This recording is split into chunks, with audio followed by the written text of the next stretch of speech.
من أحب لله وأبغض لله وأعطى لله ومنع لله فقد استكمل الإيمان من أحب لله وأبغض لله وأعطى لله ومنع لله فقد استكمل الإيمان। এই যে আমাদের জীবন, এই জীবনের জন্য বিপদ, আপদ, পরীক্ষা, স্ট্রাগল এটা অনিবার্য, এটা হবেই। বিপদ নাই, কষ্ট নাই, আপদ নাই, অনিশ্চয়তা নাই, স্ট্রাগল নাই, এমন কি কেউ আছে এখানে?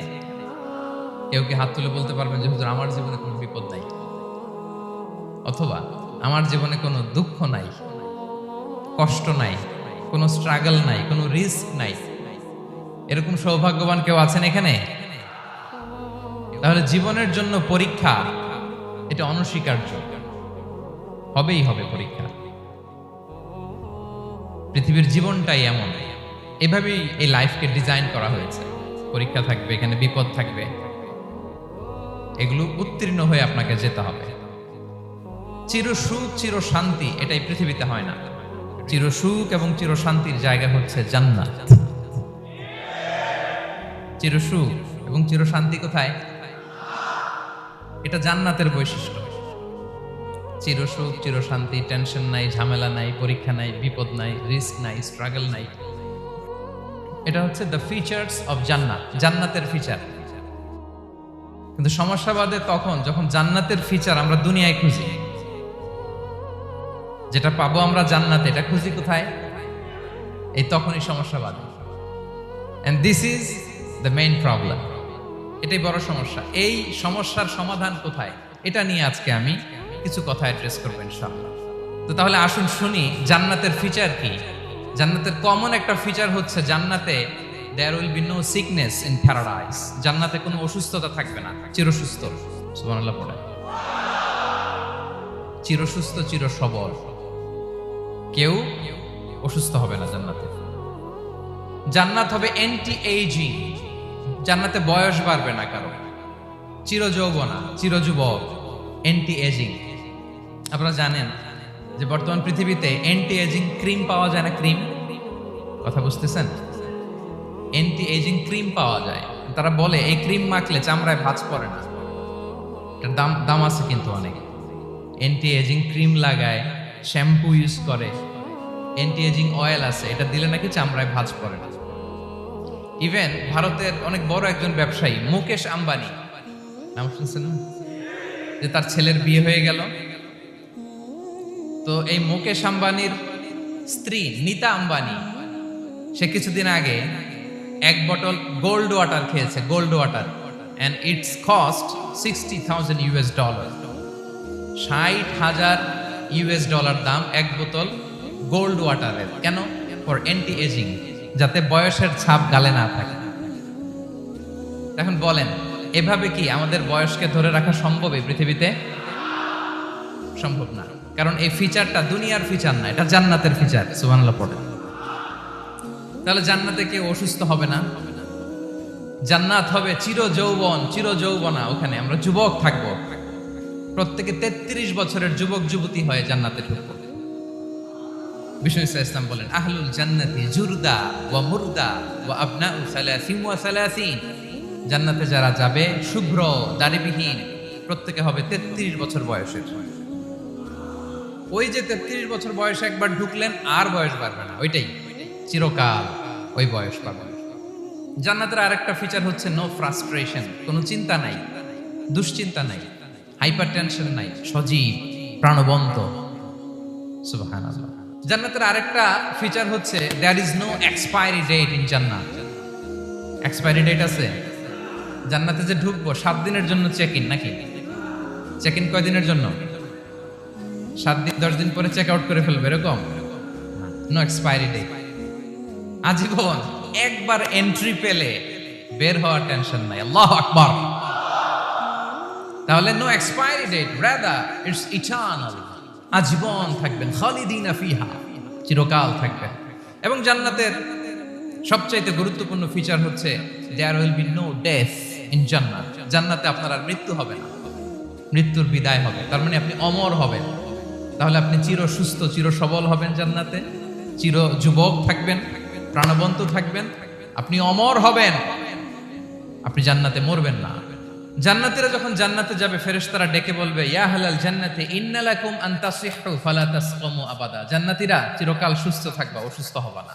ইন্না লাকুম আন তাশিব্বু ফালা তাহরামু আবাদা, তোমরা শাবাব থাকবা, বুড়া হবা না। ওয়া ইন্না লাকুম আন তাহইয়াউ ফালা তামুতু আবাদা, চিরকাল বেঁচে থাকবা, মরবা না।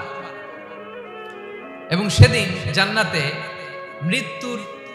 মৃত্যু দেয়া হবে, মৃত্যু দেয়া হবে। ইউতাল মাউতু বিকাবশিন আমলাহ, একটা ছাগলের আকৃতিতে মৃত্যুকে আনা হবে। ফায়ুযবাহুল মাউত, মৃত্যুকে জবাই দেয়া হবে। এবার জান্নাতীরা তাকিয়ে থাকবে, ফেরেশতারা বলবে, ইয়া আহলাল জান্নাতি খুলুদুন ফালা মাউত, এ জান্নাতীরা চিরকাল এই জান্নাতে থাকবে। তাহলে জান্নাতের ফিচার পাইছেন? এখন কোন বোকা যদি এই ফিচার দুনিয়ায় খোঁজে, পাবে? পাবে না, কারণ দুনিয়ার ফিচার আলাদা। দুনিয়ার ফিচার কি? এই দুনিয়াতে বিপদ আসবে, কষ্ট আছে দুনিয়াতে, হতাশা আছে, ভয় আছে, অসুস্থতা আছে, বার্ধক্য আছে, এবং এই দুনিয়ার একটা এক্সপায়ারি ডেট আছে না? দ্য ডে ইউ ডাই, যেদিন আপনি মারা যাবেন, এটা আপনার এক্সপায়ারি ডেট। চলে যেতে হবে, চলে যেতে হবে। এই পৃথিবীতে মৃত্যুর অস্তিত্ব আছে। সবকিছু থমকে দিয়ে, আপনাকে চমকে দিয়ে মৃত্যু চলে আসবে, ঠিক কিনা বলেন? তাহলে এগুলো হচ্ছে দুনিয়ার ফিচার। এই দুনিয়াতে বিপদ আপদ, কষ্ট, ঝুঁকি, স্ট্রাগল, বার্ধক্য, অসুস্থতা, এগুলো নিয়ে আমাদেরকে টিকে থাকতে হয়।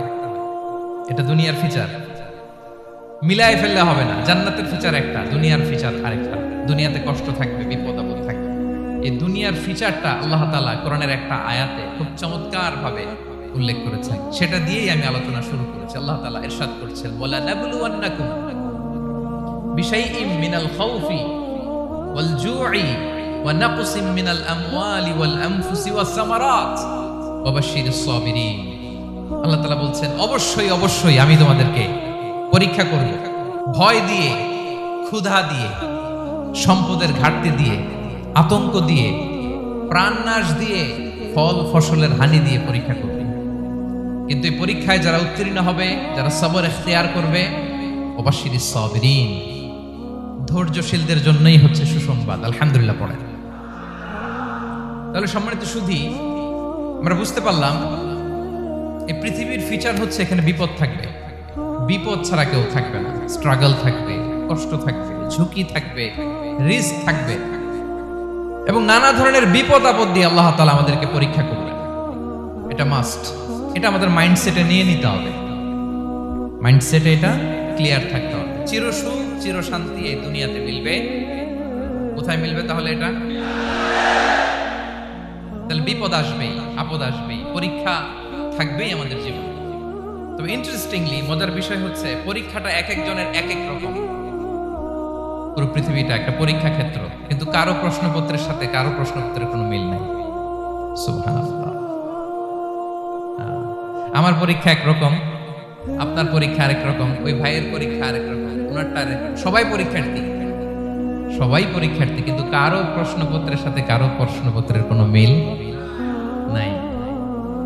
কারো জন্য পরীক্ষা হচ্ছে সে খুব অসুস্থ, প্রচন্ড অসুস্থতা, তার জন্য পরীক্ষা। ক্যান্সারের রোগী, দুরারোগ্য ব্যাধি, ডক্টর বলছে 4th স্টেজে চলে আসছে, কয়েক মাস বাঁচতে পারে, এটা তার জন্য পরীক্ষা। আবার কারো দেখবেন যে খুব একটা অসুস্থতা নাই, অসুস্থতার ঝামেলা নাই, কিন্তু তার দারিদ্রতা আছে, তার আর্থিক অনটন, এটা তার জন্য পরীক্ষা। আবার কারো দেখবেন অসুস্থতাও নাই, দারিদ্রতাও নাই, তার দাম্পত্য জীবনের সমস্যা আছে না নাই? অনেকের দেখবেন এগুলো কোনোটাই সমস্যা না, তার ছেলে কথা শোনে না, মাদকাসক্ত, মাদকাসক্ত, রিহ্যাবে পাঠায়, আবার আসে, আবার গাঁজা খাওয়া শুরু করে, আছে না নাই বলেন? তার পরীক্ষাটা আবার আলাদা। অনেকের দেখবেন মেয়ে বাবার কথা শোনে না, আবার অনেকের দেখবেন যে ব্যবসায় সমস্যা, লসের পর লস, লাভ উঠাতে পারে না।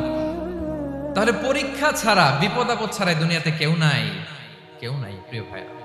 এটা আমাদের মাথায় রাখতে হবে। পরীক্ষা আপনাকে দিতেই হবে, পরীক্ষা দিয়ে দিয়ে নিজেকে প্রমাণ করতে হবে। আর এক একজনের পরীক্ষাটা এক এক রকম, কারো পরীক্ষার সাথে কারো পরীক্ষার কোনো মিল থাকবে না। তো মাঝে মাঝে আমরা এটা ভুলে যাই। আল্লাহ তাআলা কালামে পাকে রিমাইন্ডার দিয়ে আমাদেরকে স্মরণ করিয়ে দিতে চান যে এই পৃথিবীতে আসলে তোমরা এসেছো পরীক্ষা দিতে। এটাই জীবনের বড় বাস্তবতা। আমাদের জীবনে যত হতাশা, আমাদের জীবন নিয়ে যত অভিযোগ, আমাদের মনে যত কষ্ট, আমাদের হৃদয়ের ভেতরে যত অস্থিরতা, তার মূলে হচ্ছে এই সমস্যা যে আমরা ভুলেই গেছি আমরা পরীক্ষা দিতে আসছি। এটা যদি ভুলে না যান, এটা যদি আপনার মাইন্ডসেটে থাকে যে পুরো জীবনটা একটা পরীক্ষা, তাহলে দেখবেন কোনো কিছু আপনাকে কাবু করতে পারবে না। আপনি হতাশ হবেন না, জীবন নিয়ে আর অভিযোগ থাকবে না, আপনি ভেঙে পড়বেন না, সব অভিযোগ হতাশা দূর হয়ে যাবে। তার মানে বুঝতে পারলাম পরীক্ষা আপনাকে দিতেই হবে। পরীক্ষা দেয়া ছাড়া এই পৃথিবী থেকে চলে যাওয়ার কোনো চান্স বা সুযোগ আমাদের কারো নেই। সূরাতুল আনকাবুতে আল্লাহ তাআলা এই কথাটা আরো চমৎকার ভাবে বলেছেন। আল্লাহ তাআলা ইরশাদ করছেন, আহাসিবান নাসু আইয়ুতরাকু আইয়াকুলু আমান্না ওয়া হুম লা ইফতানুন ওয়ালাকাদ ফাতান্নাল্লাযীনা মিন ক্বাবলিহিম ফালা ইয়া'লামান্নাল্লাহু আল্লাযীনা সাদাকু ওয়া লা ইয়া'লামান্নাল কাযিবিন। আল্লাহ বলেন, মানুষকে ভেবেছে সে শুধু বলবে আমি ঈমানদার আর তাকে আমি জান্নাতে ঢুকাই দিব? না, কখনো না, কোশ্চিন কালেও না।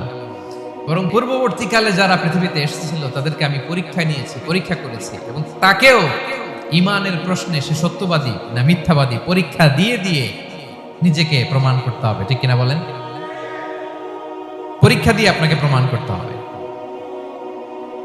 এবং এই পরীক্ষার ব্যাপারটা, এটা যে শুধু আমরা সাধারণ মানুষ আমাদের জীবনে দুঃখ বিপদ পরীক্ষা এমনটা না। এই পৃথিবীর সবচাইতে শ্রেষ্ঠ মানুষ যারা ছিলেন তাদেরকে আল্লাহ পরীক্ষা নিয়েছেন। বলেন তো এই পৃথিবীতে সবচাইতে শ্রেষ্ঠতম মানুষ কারা? সবচাইতে শ্রেষ্ঠ ভালো মানুষ কারা ছিল পৃথিবীতে? বলেন তো নবীরা। আওয়াজ করে বলেন তো কারা? তো বলেন তো নবীদের জীবনে পরীক্ষা ছিল কি ছিল না? হ্যাঁ ছিল, বেশি না কম? বিষ্ণু ইসলামকে জিজ্ঞাসা করা হলো, আইয়ুন নাসি আশাদ্দু বালাআন ইয়া রাসূলুল্লাহ, হে আল্লাহর রাসূল এই পৃথিবীতে কাদের জীবনে পরীক্ষা বেশি?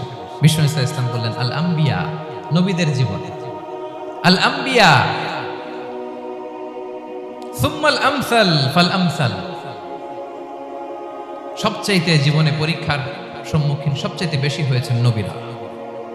তারপরে নবীদের পরবর্তী অবস্থান যাদের, সিদ্দিকীন যারা, সোহাদা যারা, সলিহীন যারা, আল্লাহওয়ালা যারা, তাদের জীবনে পরীক্ষা বেশি। ইউবতালার রাজুলু আলা হাসাবি দীনি, ব্যক্তির দিনদারি যত বেশি তার জীবনে আল্লাহর পরীক্ষাও তত বেশি। আপনি আল্লাহওয়ালা হবেন, আপনার জীবনে পরীক্ষাও অনেক বেশি। এজন্য ইমানদার হওয়া যেমনি মর্যাদার, ইমানদারের জীবনে পরীক্ষাও হবে অনেক বেশি।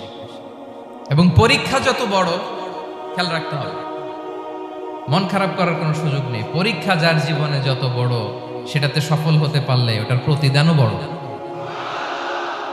পরীক্ষা যত বড়, এটাতে সাকসেস হইতে পারলে এটার রিওয়ার্ডও তত বড়। বিষ্ণু ইসলাম বলেন, ইযামুল জাযাই মাআ ইযামিল বালা, বালা যত বড় জাযাও তত বড়, প্রতিদানও তত বড়। আপনারা নবীদের জীবনে যদি খেয়াল করেন দেখবেন, যেই নবীর জীবনে পরীক্ষা যত বেশি সেই নবীর জীবনে সফলতাও তত বেশি। সাইয়েদনা ইব্রাহিম আলাইহিস সালামের কথাটা একটু খেয়াল করেন তো, বলেন তো ওনার জীবনে পরীক্ষা কেমন ছিল? বেশি না কম? ওনার জীবনের পরীক্ষা থেকেই তো আমরা এই শব্দটা ব্যবহার করি, আমরা বলি অগ্নি পরীক্ষা। কি বলি? মানে আগুনে নিক্ষেপ করা হয়েছে সাইয়েদনা ইব্রাহিম আলাইহিস সালামকে, তাও স্বাভাবিকভাবে না, উলঙ্গ করে, ন্যাকেট করে ওনাকে অপমানিত করবার জন্য ওনার গায়ের জামা কাপড় খুলে উলঙ্গ অবস্থায় আল্লাহর খলিল সাইয়েদনা ইব্রাহিম আলাইহিস সালামকে অগ্নিকুণ্ডে নিক্ষেপ করা হয়েছিল। এরকম এক্সপেরিয়েন্স এই অডিটোরিয়ামের ভেতরে আমাদের কখনো হয়েছে? তাইলে সাধারণ মানুষের জীবনের পরীক্ষা আর নবীদের জীবনের পরীক্ষার মধ্যে পার্থক্য আছে না নাই? ওই পরীক্ষায় উনি পাস।